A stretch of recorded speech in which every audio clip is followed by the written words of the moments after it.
राजधानी लखनऊ में लोकदल के राष्ट्रीय अध्यक्ष सुनील सिंह ने प्रेस वार्ता कर इंडिया गठबंधन की रणनीति और आगामी 2027 उत्तर प्रदेश विधानसभा चुनाव को लेकर पार्टी का पक्ष रखा। मीडिया से बातचीत के दौरान उन्होंने कहा कि इंडिया गठबंधन इस बार पूरी मजबूती के साथ विधानसभा चुनाव लड़ेगा और गठबंधन की ओर से अखिलेश यादव को मुख्यमंत्री पद का चेहरा बनाए जाने का समर्थन करेगा। प्रेस वार्ता में बेरोजगारी, एमएसपी, महंगाई और किसानों से जुड़े मुद्दों पर भी चर्चा की गई। सुनील सिंह ने कहा कि वर्ष 2027 का विधानसभा चुनाव केवल सत्ता परिवर्तन का चुनाव नहीं होगा, बल्कि संविधान, लोकतंत्र, सामाजिक न्याय, किसानों और युवाओं के भविष्य को बचाने का चुनाव होगा। उन्होंने ये भी कहा कि कांग्रेस सहित इंडिया गठबंधन के सभी सहयोगी दलों को उनकी राजनीतिक ताकत, जनाधार और योगदान के अनुरूप सम्मानजनक सीटें दी जाएंगी, ताकि गठबंधन एकजुट होकर चुनाव मैदान में उतर सके। इंडिया अलायंस की एक बहुत महत्वपूर्ण भूमिका बैठक जो है दिल्ली में हुई 8 जून को, जिसमें लोकदल एक गठबंधन के इंडिया अलायंस के रूप में शामिल था और उत्तर प्रदेश से समाजवादी पार्टी और लोकदल 2 पार्टी इंडिया अलायंस में लोकसभा में भी थी और आज भी। तो काफ़ी मुद्दे तो आप लोगों के सामने आए कि एसआईआर का मुद्दा, जैसा इंडिया अलायंस ने अपना जारी किया प्रेस नोट के एसआईआर के मुद्दे पर आगे चीफ जस्टिस को पत्र लिखा जाएगा, धर्मेंद्र प्रधान जी का इस्तीफा हो, और ऐसे 5 मुद्दे तो उन्होंने दिए। लेकिन सबसे बड़ा महत्वपूर्ण मुद्दा जो इस मीटिंग में रहा और मीटिंग के बाद भाई इस देश में जो चुनाव हो रहे हैं, जिस तरह का चुनाव इस देश में चल रहा है, चाहे बंगाल का चुनाव हो, चाहे बिहार का चुनाव हो और चाहे आने वाले समय में उत्तर प्रदेश में चुनाव हो, हमें मुख्य लड़ाई लड़नी है आज उत्तर प्रदेश में आने वाले चुनाव में कि किस तरह से हम ईवीएम पे कहीं ना कहीं पूरी तरह छेड़छाड़ और पूरी तरह, जैसे अभी बंगाल में तो जला भी दी गई, तो पूरी तरह इस देश के इंडिया अलायंस को पूरा तरह शक है कि देश में जो कुछ हो रहा है लोकतंत्र में, ये ईवीएम की छेड़छाड़ हो रही है, ईवीएम में सेटिंग करके चुनाव जीते जा रहे हैं।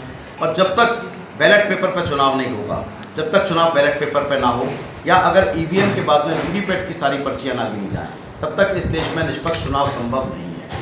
और उसको लेकर, उस मुद्दे को लेकर आने वाले समय में चाहे सड़कों पर उतरना पड़े, चाहे आंदोलन करना पड़े, इंडिया अलायंस पूरी तरह इस देश में लोकतंत्र बचाने के लिए सड़कों पर भी उतरेगा, आंदोलन भी करेगा। लेकिन उत्तर प्रदेश का चुनाव बैलेट पेपर पर करा करने की पूरी कोशिश रहेगी और बैलेट पेपर पर हो जाए वीवीपैट की सारी पर्ची गिनी जाए, क्योंकि जब तक ऐसा नहीं होगा, चुनाव के बाद हमने भी कहा ममता जी से कि ममता जी आप 5 वीवीपैट की पर्ची गिनवा लीजिए, आपको खुद पता चल जाएगा। तो ममता जी ने कहा कि कैसे कर लें, सुप्रीम कोर्ट से लेकर चुनाव आयोग तक सब तरफ कर चुके, कहीं वीवीपैट की पर्ची गिनी नहीं जाती, जो मशीन गिन देती है सिर्फ वही चल रहा है। तो पूरा का पूरा लोकतंत्र आज पूरी तरह कैप्चर्ड है चुनाव आयोग पर। जिस तरह 2-1 से उनका चुनाव होने लगा, चीफ जस्टिस को हटा दिया गया, लोकतंत्र कहीं ना कहीं भयंकर खतरे में है और इस लोकतंत्र को बचाने का काम ही इंडिया अलायंस कर रहा है।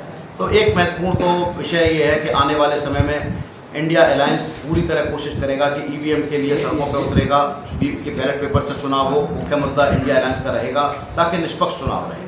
दूसरी तरफ आप देखेंगे कि आज हर घर में थोड़ा बहुत वो होता है, इंडिया अलायंस के कुछ गठबंधन में लोगों को रहता है कि कांग्रेस की तरफ से शिकायत रहती है और कांग्रेस को तो सब जहर पीने को तैयार है, जिस तरह वो मीटिंग में कह रहे हैं।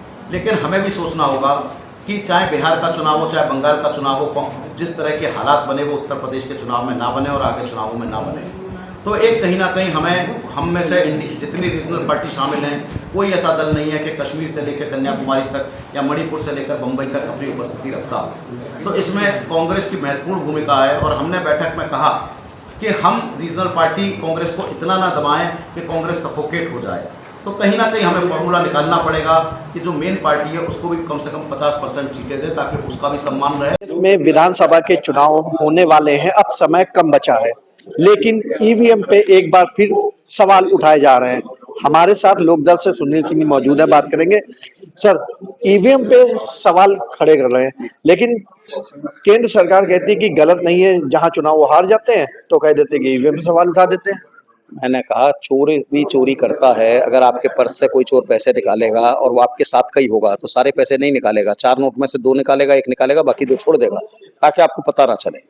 तो चोरी भी करी जाती है इस अंदाज में कि चोरी तो हो जाए, जिस राज्य में हमें चोरी करनी है वहां हो जाए, बाकी एक आध राज्य को निष्पक्ष छोड़ दिया जाए ताकि जनता को कहने को रहे कि देखो यहाँ ईवीएम की बेईमानी नहीं हो रही। हकीकत यह है कि ईवीएम एक प्रीसेट प्रोग्रामिंग के अंतर्गत चुनाव आयोग के कुछ लोगों द्वारा, सबको तो ये बातें पता भी नहीं होंगी, कुछ लोगों द्वारा हैक करी जा रही हैं। जब पूरे नामांकन हो जाते हैं तो उसमें एक सॉफ्टवेयर होता है जो उसी दिन काम करता है, सुबह 8 से 4 बजे तक हर चौथा वोट उस खाते में चला जाता है जहां बीजेपी होता है। ये मैलिशियस सॉफ्टवेयर बैकएंड से डाला जाता है मशीन में प्रत्याशियों के नामों के साथ।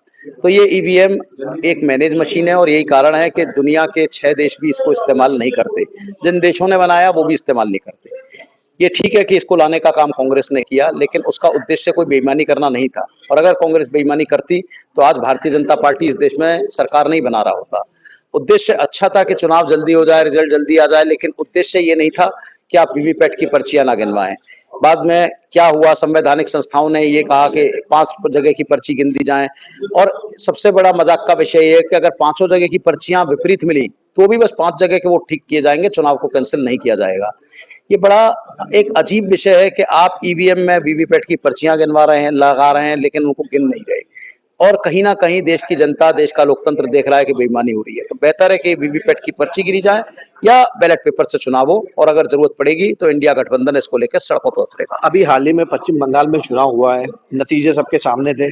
अखिलेश यादव ने कहा अगर ऐसे चुनाव के नतीजे अगर उत्तर प्रदेश में आएंगे तो आखिरी चुनाव हो जाएगा। बिल्कुल सही बात है कि अगर आप ईवीएम को छेड़छाड़ करके पूरे चुनाव जीत लेंगे और आप सेंटर फोर्सेस लगा के वीवीपैट की पर्चियां भी नहीं गिनवाएंगे, आप उनके कार्यकर्ताओं को गिरफ्तार कर लेंगे, पुराने केसों में पकड़ेंगे, एक तरह से सत्ता का दुरुपयोग करेंगे, तो निश्चित रूप से चुनाव को दिक्कत आ रही है, लोकतंत्र को दिक्कत आ रही है, जिसमें कोर्ट की भी जिम्मेदारी महत्वपूर्ण होती है। लेकिन संवैधानिक संस्थाएं भी आज किसी दबाव में अपना सही काम नहीं कर पा रही, और यही कारण है कि 28 लाख वोटर जो है छूट गए वोट देने से। तो निश्चित रूप से जान लीजिए कि अगर 28 लाख वोटर बंगाल के चुनाव में वोट देते तो शायद चुनाव का परिणाम कुछ और होता। लेकिन दुखद विषय है कि कहने को तो हम लोग कहते हैं कि एक वोट के लिए भी चुनाव आयोग 100 किलोमीटर दूर चल के जाता है और 28 लाख वोटों को छोड़ देता है और उनको चुनाव में वोट नहीं डालने दिया जाता। ये देश का सबसे बड़ा काला अध्याय है देश की डेमोक्रेसी में, और इस काले अध्याय को खत्म करने की जिम्मेदारी जिन हाथों में है वो हाथें निष्पक्ष नहीं रह गए हैं, वो हाथ एक तरह से सत्ता के साथ दिखाई दे रहे हैं। जिस चुनाव आयोग को चीफ जस्टिस को रखकर चुना जाना चाहिए था 3-1 की कमेटी में, वहां चीफ जस्टिस को हटा के एक मंत्री को डाल दिया गया। ये तो खुद आप सोचिए कि न्यायपालिका के ऊपर हमला है, और ये तब हुआ उस संसद में हुआ जिस संसद में नेता प्रतिपक्ष नहीं थे, क्योंकि कांग्रेस की उतनी संख्या नहीं थी। भारतीय जनता पार्टी ने बिना नेता प्रतिपक्ष, बिना विपक्ष के, विपक्ष को बाहर करके ऐसा कानून बनाया कि जिसमें 2 लोग भाजपा के रहे और 1 नेता विपक्ष रहे। तो एक नेता विपक्ष की भी क्या जरूरत है, आप दोनों तीनों लोग भाजपा के रख लो, क्योंकि 2-1 से तो हर बिल पास हो ही जाएगा। होता आना चाहिए था चीफ जस्टिस। तो जब से लोकतंत्र में चुनाव आयोग की नियुक्ति बेईमानी से होने लगी, सरकार की मर्जी से होने लगी, तब से देश का लोकतंत्र बर्बाद हो गया, चुनाव आयोग बर्बाद हो गया। नतीजा आपके सामने है कि आज एक देश के नेता को कहना पड़ रहा है कि कहीं उत्तर प्रदेश का आखिरी चुनाव ना हो। एक आखिरी सवाल है, अयोध्या में चंदा चोरी का मामला चल रहा है, एसआईटी को लेके भी हो रहा है, तो महंत ने कहा है कि जो एसआईटी है वो खुद साफ सुथरे नहीं है। अब ये तो देखिए, ये हिंदुत्व की पिच है, और पहले मंदिर बनाया, फिर चंदा आया। हाँ, माननीय मुख्यमंत्री जी से हमारा निवेदन है कि एक इलेक्ट्रॉनिक व्यवस्था करें, डेली कितना चंदा आया ऑनलाइन प्रकाशित कर दे, जनता को भी पता चलेगा। उस पैसे का क्या इस्तेमाल हो रहा है वो भी प्रकाशित कर दे, ताकि जनता को भी भला पता चलेगा कि हम चंदा चढ़ाते हैं वो कहाँ इस्तेमाल किया जा रहा है, जनहित के कामों में इस्तेमाल हो रहा है कि नहीं हो रहा। अगर ऐसा हो जाएगा तो शायद निष्पक्ष होगा, वरना चंदा चोरी तो देश के कई मंदिरों से होती है, अयोध्या में भी हो रही है, तो ये गलत है, नहीं होना चाहिए। और अयोध्या जिसके ऊपर पूरे देश की राजनीति चली हो, हजारों लोग मर गए हों देश में, दंगों में मारे गए हों जिस मंदिर के ऊपर, उस मंदिर में ऐसा हो रहा है, बड़ा दुखद विषय है। और उसमें सरकारी वो ट्रस्टी शामिल हैं, जिसमें हमारे एक प्रमुख सचिव भी शामिल हैं मुख्यमंत्री के, वो भी उसके ट्रस्टी में है, और वहां चंदा चोरी हो रही है। बड़ा सोचने का विषय है क्या हो रहा है। तो फिलहाल हमारे साथ बातचीत करने के लिए लोकदल से सुनील सिंह मौजूद है, जिन्होंने बताया कि ईवीएम से चुनाव नहीं होना चाहिए, लेकिन फिलहाल सभी पार्टियां एकजुट होकर क्या निर्णय लेती है तो देखने वाली बात होगी। फिलहाल लखनऊ से मैं निखिल रस्तोगी, कैमरामैन अवनीश के साथ, इंडिया 24/7 लाइव टीवी।